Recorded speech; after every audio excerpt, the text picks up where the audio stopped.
mình dânទី3គឺលោកបូបេតបាទសូមជម្រាបសួរលោកបូបេតបាទបាទសូមជម្រាបសួរបងសុខាហើយជម្រាបសួរបងប៊ុនណាយនិងស៊ីម៉ៅផងដែរហើយជម្រាបសួរដល់បងប្អូនជនជាតិខ្មែរទាំងក្នុងនិងក្រៅប្រទេសពីទឹកដីនៃប្រទេសស្វីសបាទសូមអរគុណចំពោះលោកបូបេតតើមានជំនឿនឹងទុកចិត្តប៉ុណ្ណាទៅលើប្រធានបទយើងថាការផ្អាកបងបំណុលធនាគារនិងបញ្ចុះប្រាក់នេះឲ្យសង្ឃឹមថាលោកហ៊ុនម៉ាណែតគាត់នឹងប្រកាសសាធារណៈថាប់ទេបាទសូមគ្រប់ជើញលោកបាទសូមអរគុណបងសម្រាប់ជំរួលហើយបងប្អូនជនជាតិដឹងហើយអំពីទស្សនវិជ្ជានៃប្រទេសកម្ពុជាទាំងស្រុងព្រោះប្រទេសកម្ពុជាគ្រប់សម័យកាលស្ទើរថាមិនដែលមានប្រជាពលរដ្ឋខ្មែរយើងជំពាក់បំណុលធនាគារដោយសម័យដែលដឹកនាំដោយលោកហ៊ុនសែននិងលោកហ៊ុនម៉ាណែតនៅពេលបច្ចុប្បន្ននេះព្រោះយើងគ្រប់សម័យកាលគឺពីចានខ្មែរយើងកាលពីជំនាន់មុនគឺអត់មានប្រជាពលរដ្ឋខ្មែរយើងណាដែលជំពាក់បំណុលច្រើនសម័យនេះដែរបងប្អូនជនជាតិគឺសម័យនេះប្រជាពលរដ្ឋខ្មែរនៅពេលបច្ចុប្បន្នជំពាក់បំណុលធនាគារនៅក្នុងប្រទេស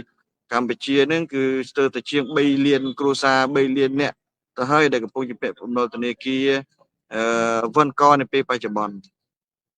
ក្នុងនោះផងដែរយើងក៏ឃើញប្រជាជនមួយចំនួនក៏ត្រូវបាន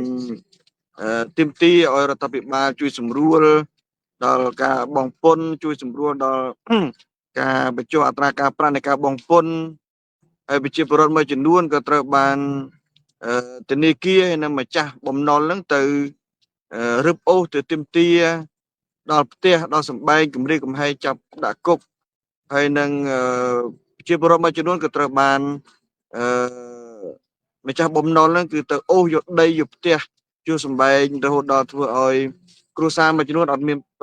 នដីអត់មានផ្ទះនៅរហូតដល់នាពេលបច្ចុប្បន្នក៏មានហើយចំណែកមួយចំនួនទៀតគឺត្រូវបានជំពាក់បំណុលធនាគារយើងអាចមានលទ្ធភាពសងគេបានក៏រហូតដល់អ្នកខ្លះឈានទៅដល់ចង់កសម្លាប់ខ្លួនឈានទៅដល់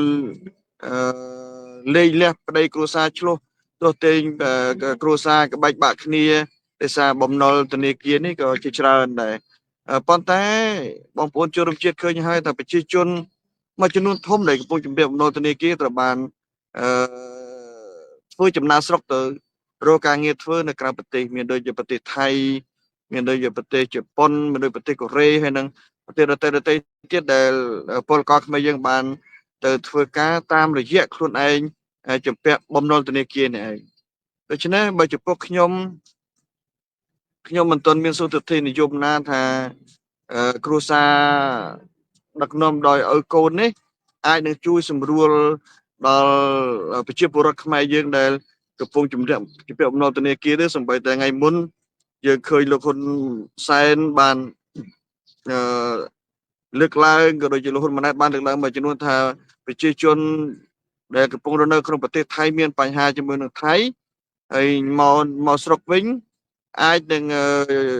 ស្នើសុំឲ្យទៅធនាគារកាត់បន្ថយពន្ធហើយនឹងលើកលែងពន្ធមួយចំនួនលើកលែងការទារបំណុលអីមួយចំនួននោះប៉ុន្តែនេះគ្រាន់តែជាមធ្យោបាយនយោបាយរបស់ជនផ្ដាច់ការ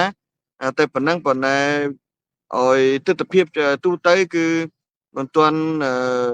ឃើញមានបញ្ហានេះទូទាំងប្រទេសនៅឡើយទេគឺបើបុគ្គលណាដែលអាចគ្រប់គ្រងគណៈបកប្រជាជន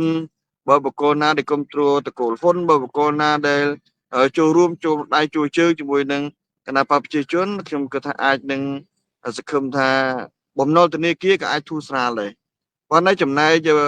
ពុតប្រជាពលរដ្ឋខ្មែរយើងដែលកំពុងដំណើរស្រុកនៅក្នុងប្រទេសថៃក្តីនៅក្នុងប្រទេសក្តីតែមិនមាននិន្នាការរួមជាមួយនឹងនយោបាយគណៈបកកណ្ដាលអំណាចទេគឺបំណុលធនាគារនៅតែរឹតបន្តឹងនៅតែបញ្ហាដដែលសូមទោសបងប្អូនគណៈខ្ញុំមានអារម្មណ៍ស្អកកឲ្យជួបប្រកបបន្តិចដែរដោយសារតែរយៈនេះគឺបញ្ហារៀងដូចចុះកណ្ដាសាយព្រោះក្តៅពេកឬវាត្រូវទឹកភ្លៀងប្រហែលថ្ងៃមុននេះគឺជាទស្សនវិជ្ជា ប្រជាពលរដ្ឋខ្មែរយើងដែលទៅធ្វើការនៅប្រទេសថៃនៅពេលបច្ចុប្បន្នណាគឺស្ទើរតែសិតតែជាអ្នកជំពាក់បំណុលធនាគារហើយខ្លះរស់ធ្វើការមួយថ្ងៃសងគេមួយថ្ងៃធ្វើការមួយថ្ងៃសងគេមួយថ្ងៃរហូតដល់នេះពេលបច្ចុប្បន្ននៅតែជំពាក់បំណុលធនាគារដដែលមិនទាន់ឃើញមានកន្លែងណាមួយដែលរដ្ឋាភិបាលមានបំណងហើយនឹងមានគោលដៅដើម្បីបន្ធូរបន្ថយស្ថានភាពបំណុលហើយនឹងការបញ្ចុះការប្រាក់នៅឡើយទេបាទសូមប្រជាពលរដ្ឋខ្មែរយើងទូទាំងសកលលោកឬទូទាំងប្រទេសត្រូវតែចូលរួមជំទាវដើម្បីឲ្យរដ្ឋាភិបាលគួរតែគិតគូរពីប្រជាពលរដ្ឋជាពិសេសគឺប្រជាពលរដ្ឋពលករខ្មែរយើងដែលកំពុងចំណាកស្រុកនៅក្នុងប្រទេសថៃដែលថៃកំពុងធ្វើបាបរវាងរឿងព្រំដែនកម្ពុជាថៃនៃបាទសូមអរគុណបាទ